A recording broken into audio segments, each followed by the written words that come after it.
Hello everyone. Chapter number third हमने start किया था। लेक्चर फर्स्ट में मैंने ये आपको बताया था कि जो नंदन प्लेन्स है ये बेसिकली तीन river system three river system के द्वारा बनाया बनाया गया है। हमने देखा था Sutlej river system, Sutlej river basin भी बोलते हैं रिवर सिस्टम्स को, जो वो प्लेन्स का निर्माण करते हैं।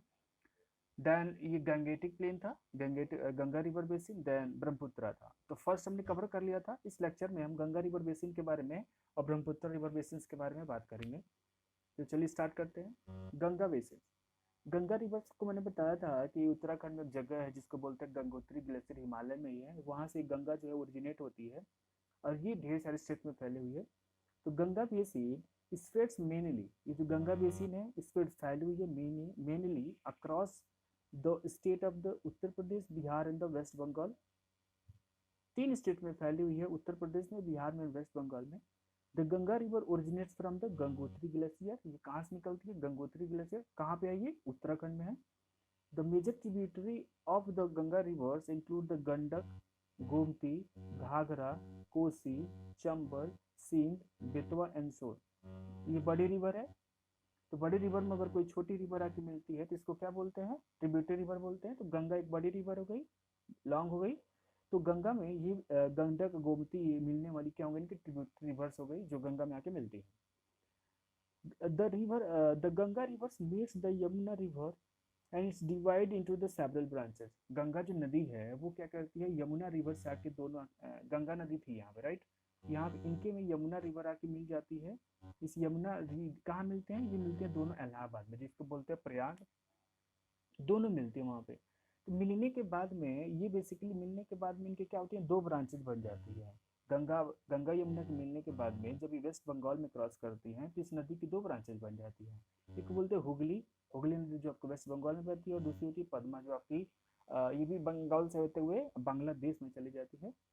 तो पद्मा रिवर्स इंटर कहाँ पे? बांग्लादेश में चली जाती है। And it's join the Jamuna river. Jamuna किसको बोलते हैं? जब ब्रह्मपुत्र नदी वहां से आती है। ब्रह्मपुत्र नदी जमुना नदी क्या होती है कि जमुना इधर जो है, Jamuna river is the largest branch of the Brahmaputra river. Brahmaputra हमको देखा था अरुणाचल प्रदेश और असम से होते हुए बांग्लादेश में जब एंटर करती है तो इसकी ट्रिब्यूटरी रिवर है जिसका नाम है जमुना रिवर। तो वो ब्रह्मपुत्र में आकर के मिल जाती है। ठीक है। इस स्टेज पे क्या होता है कि the river also form the largest delta in the world. अब ये देखिए, इधर से आई पद्मा रिवर और उधर से आई, इस डायरेक्शन से आई ब्रह्मपुत्रा की जमुना, दोनों मिल करके। तो ये दोनों क्या करती हैं? जितना अपने साथ सेडिमेंट्स लाई होती हैं पूरा वेस्ट बंगाल और बांग्लादेश में क्या करती हैं? इसे फैला देती हैं एक पंजे के टाइप में। इसको बोलते हैं डेल्टा बोलते हैं। अब डेल्टा बनने के बाद में ये पूरी दुनिया का सबसे बड़ा रिवर डेल्टा है जिसको बोलते हैं सुंदरबन। सुंदरबन एक और नाम से बोलते हैं क्योंकि जो डेल्टा है यहाँ पे एक पेड़ पाई जाती है और वो बहुत ज्यादा पाई जाती है। वो पाई जाती है पेड़ जो है उसको बोलते हैं सुंदरी। पेड़ का नाम होता है, जो ट्री है उसको बोलते हैं सुंदरी। तो सुंदरी ट्री बहुत ज्यादा पाई जाती है, इसलिए इस डेल्टा का नाम ही रख दिया गया सुंदरबन, सुंदरबन डेल्टा। और ये उसके बाद में ये रिवर कहाँ जाके मिल जाती है? बे ऑफ बंगाल में जाके मिल जाती है। यहाँ पे कौन कौन से क्रॉप उगाते हैं? यहाँ पे उगाते हैं शुगर केन, गन्ना की खेती होती है, राइस की, जूट। आपने ये देखा होगा कि ये जो पीडीएस वाले फ्री वाले जो राशन मिलते हैं, राशन यानी गेहूँ और चावल मिलता है फ्री में, 2-2 रुपये 3-3 रुपये किलो में। तो जिस बोरी में रखा जाता है ना, बोरी में, उसको बोरी को बोलते, जूट से बनता है वो। तो जूट की खेती कहाँ होती है? वेस्ट बंगाल में। व्हीट और मिलेट्स की, मिलेट्स का मतलब बाजरा होता है, इनकी भी खेती यहाँ पे होती है। ये टोटल एक्सप्लेनेशन किसकी थी? गंगा बेसिन की। अब थर्ड हम मूव करेंगे किसके ऊपर में? ब्रह्मपुत्र बेसिन पे। ब्रह्मपुत्र रिवर के बारे में मैंने बताया था कि ओरिजिनेट्स कहाँ से होती है, निकलती कहाँ से है? ये निकलती है चाइना में, प्रोविनेंस से तिब्बत, तिब्बत से निकलती है। मानसरोवर झील है वहाँ पे, वहाँ से निकलती है। तो Brahmaputra basin cover the state of the Assam Tripura. Assam Tripura को कवर करती है इसका जो बेसिन। बट ये जो है तिब्बत से निकलती है, राइट? तिब्बत से निकलेगी तो सबसे पहले एंटर करती है अरुणाचल प्रदेश में, देन आती है असम में, देन आती है त्रिपुरा में, और देन आती है बांग्लादेश में। तो ये 4 स्टेट्स एंड कंट्रीज को कवर करती है। तो बांग्लादेश और त्रिपुरा में बेसिकली इनका पूरा का पूरा जो प्लेन का फॉर्मेशन हुआ है ये ब्रह्मपुत्र रिवर के द्वारा। Brahmaputra is the main river main river of the basin, और इस बेसिन की जो है सबसे मेन रिवर जो ब्रह्मपुत्र, ये जो ओरिजिनेट्स होती है कहाँ से, तिब्बत से। ओरिजिनेट का मतलब निकलती है। वेर इट इज कॉल्ड, वहाँ पे, यानी तिब्बत में इस नदी को बोलते हैं सांगपो। क्या बोलेंगे, टी यहाँ साइलेंट रहता है इसलिए इसको बोलते हैं सांगपो। सांगपो नहीं पढ़ते हैं, सांगपो पढ़ते हैं। It's enter India from the Arunachal Pradesh, passes through the Assam and falls in the Bengal. Enter करती है अरुणाचल प्रदेश से, आसाम से होते हुए कहाँ जाके मिल जाती है, बे ऑफ बंगाल में पूरा पानी डिस्चार्ज कर देती है। The basin gets the highest rainfall in the world. अब ये जो बेसिन है, बेसिन का मतलब कि ये रिवर बह रही है, तो रिवर के आसपास वाले जो इलाके होते हैं रिवर बेसिन कहलाते हैं, राइट। तो ये जो बेसिन है पूरी दुनिया में सबसे ज्यादा बारिश होती है। यहीं पे एक जगह होगा मेघालय में, 3 पहाड़ियाँ हैं, उनका नाम याद रखिएगा। 3 पहाड़ियाँ हैं, उनको बोलते हैं, पहले को बोलते हैं जी, यानी गारो के मतलब खासी, गारो खासी, या जे में जयंतिया। 3 पहाड़ियाँ हैं, गारो खासी जयंतिया, और यहाँ पे एक जगह है जिसको बोलते हैं मानसीन राम। पूरी दुनिया में सबसे ज्यादा बारिश जो है इसी जगह पर होती है, मानसीन राम, जो कहाँ पड़ेगा, मेघालय स्टेट में। समझे।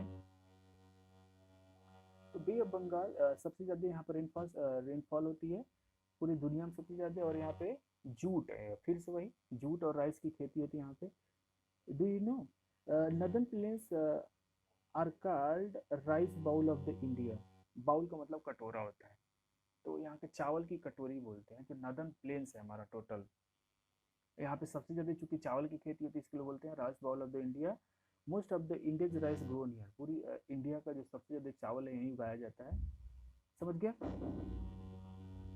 नेक्स्ट टॉपिक है पॉपुलेशन डेंसिटी। पॉपुलेशन डेंसिटी का मतलब, मान लीजिए कि कोई एरिया है जिसका, कोई जगह है, उसका उसका लेंथ हो गया 1 किलोमीटर और ब्रेथ हो गया 1 किलोमीटर, तो टोटल एरिया हो गई 1 स्क्वायर किलोमीटर। 1 स्क्वायर किलोमीटर, तो 1 स्क्वायर किलोमीटर एरिया में कितने लोग रहते हैं, कितने लोग वहां रहते हैं, उस टर्म को बोलते हैं पॉपुलेशन डेंसिटी। फिर से समझिए, 1 किलोमीटर, 1 स्क्वायर किलोमीटर एरिया में, 1 किलोमीटर लंबा 1 किलोमीटर चौड़ा एरिया बना लीजिए, स्क्वायर बन जाएगा। उस स्क्वायर में कितने लोग रहते हैं, ह्यूमन मतलब मेल और फीमेल दोनों मिला के, उसको बोलते हैं पॉपुलेशन डेंसिटी। तो northern plains are the extremely fertile. अब जो नदर्न प्लेन्स है, क्या एक्सट्रीमली क्या है, ये फर्टाइल है। फर्टाइल किसको बोलते हैं, उपजाऊ, यानी आप फसल आप बोएंगे तो यहाँ पे क्या होगा, फसल क्रॉप ग्रोन हो जाती है। और ये एक्सट्रीमली फर्टाइल है, क्यों, क्योंकि इसमें जो सेडिमेंट्स में जो मिनरल्स आते हैं बहुत ज़्यादा होते हैं इस रिवर बेसिन में, इसलिए। तो ये जो रिवर बेसिन है produce the large quantity of the food crops.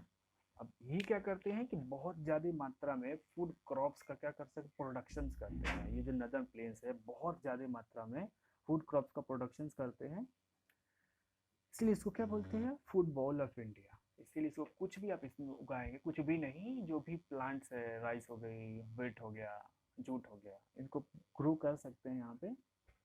Several towns in this city have come up in the plains, leading the dense population. Dense का मतलब बहुत घना है, कम ही जगह में बहुत ज़्यादा लोग रहते हैं। तो इसीलिए क्योंकि यहाँ पे पीने के लिए पानी अवेलेबल है, खाने के लिए बहुत ज़्यादा क्रॉप्स अवेलेबल है, इसीलिए यहाँ पे ज़्यादा लोग रहते हैं और यहाँ पे ज़्यादा शहरें बने हुई हैं।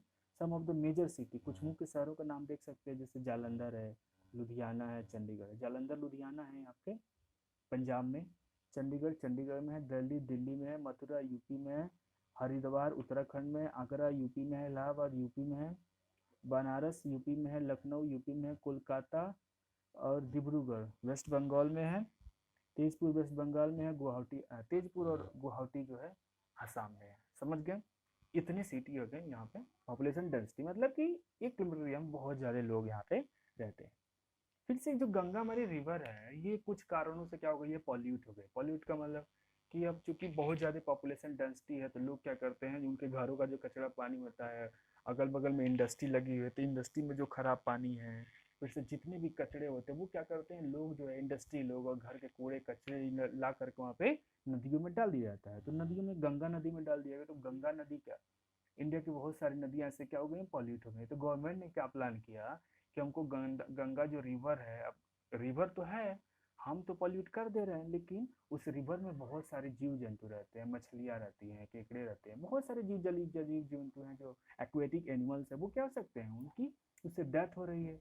और पानी जब पॉल्यूट होगा तो वो क्या होगा, स्मेल करेगा, फिर से मॉस्किटोज प्रोपेट होंगे, तो फिर से बहुत सारे डिजीजेस तो भी तो फैलेंगी। मच्छर कहाँ फैलते हैं, गंदे पानी में। तो गंदे पानी मच्छर फैलेंगे, आपको डेंगू, चिकनगुनिया, टाइफाइड हो जाएगा मच्छरों के काटने से, ढेर सारी चीज बीमारियां होंगी। तो उसको करने के लिए गवर्नमेंट ने क्या किया, प्लान किया कि हमको गंगा नदी की सफाई करनी है, तो उसको बोलते हैं Ganga actional plan, Ganga action plan. Many factories have come up along the bank of the river. Bank का मतलब किनारा, ये नदी है, अब पिक्चर देखिए आप, ये नदी है ना, और ये पाइप लगा के ये देखिए कितना काला पानी इसमें लाके डाल रहे हैं। कभी काला पानी डालेंगे साफ पानी में तो साफ पानी भी गंदा होगा कि नहीं होगा, बिल्कुल होगा, डर्टी पॉल्यूट हो जाएगा। तो बहुत सारी इंडस्ट्री जो है, फैक्ट्री लगी हुई है नदियों के किनारे में, नदन प्लेन्स में। दे थ्रो, फेंक देते हैं लाके, their waste in these river, अब उन नदियों में लाके डाल देते हैं। These have made these rivers unfit for the drinking and irrigation. अब ये इतना गंदा कर दिए हैं कि पानी आप पी भी नहीं सकते, और इस पानी का इस्तेमाल इरिगेशन यानी सिंचाई के लिए भी नहीं कर सकते। अब ये वेरियस प्रोजेक्ट गवर्नमेंट के द्वारा बहुत सारी स्कीम्स चलाई जा रही हैं to cleaning the these rivers, like एक है Ganga action plan have been taken. यहीं आपकी चैप्टर खत्म हो जाती है। नेक्स्ट स्लाइड में ये है कि आपके लिए क्वेश्चन है, find out the find find out and right the bank of the river following towns on the situated लगा। अभी यहाँ पे कुछ शहरों का नाम दिए गए, रिवर वाले कॉलम खाली है, आपको ये बताना है कि जो दिल्ली शहर है कौन सी नदी किनारे है, कोलकाता नदी, कोलकाता जो शहर है, कोलकाता जो सिटी है कौन सी नदी किनारे, आगरा कौन सी नदी के, बनारस, रांची, गुवाहाटी कौन सी नदी किनारे। तो मैं आपको हिंट्स के लिए बता दे रहा हूँ कि जैसे कि गुवाहाटी है ब्रह्मपुत्र नदी के किनारे, दिल्ली है यमुना नदी के किनारे, बाकी आप बताएंगे, भरेंगे बुक में और असाइनमेंट में करके दिखाएंगे। न्यू वर्ड से 3 वर्ड से, बेसिक का मतलब क्या होता है कि an area water by the river and distributary, कोई एरिया है, जमीन है, और वहाँ पे पानी मिलाकर उसको, जमीन को गीला किया जा रहा है, उसको क्या कह सकते हैं, वाटरिंग किया जा रहा है, किसके द्वारा, रिवर्स के द्वारा, उसके ट्रिब्यूटरी नदियों के द्वारा, तो उसको बोलते हैं बेसिन बोलेंगे। डेल्टा क्या होता है कि ट्रायंगुलर लैंड है, ट्रायंगुलर लैंड होता है, where rivers divide into the smaller branches, जहाँ पर नदियाँ जो है छोटे छोटे भागों में बढ़ जाती है before entering a large body. Alluvial soil क्या होता है कि जो soil made of the earth, earth के द्वारा सॉइल एंड द सैंड, ऐसी मिट्टी जो सैंड के द्वारा बनी है लेफ्ट बाय द फ्लड। बारिश, बाढ़ आ गई कहीं किसी एरिया में, बहुत ज़्यादा बारिश हो जाती है, उसको फ्लड बोलते हैं, फ्लड के कारण जो मिट्टी बनती है उसको क्या बोलते हैं, एलुवियल सॉइल। ये आपके चैप्टर का खत्म हो जाता है, मिलते हैं नेक्स्ट वीडियो में, okay take care, bye bye.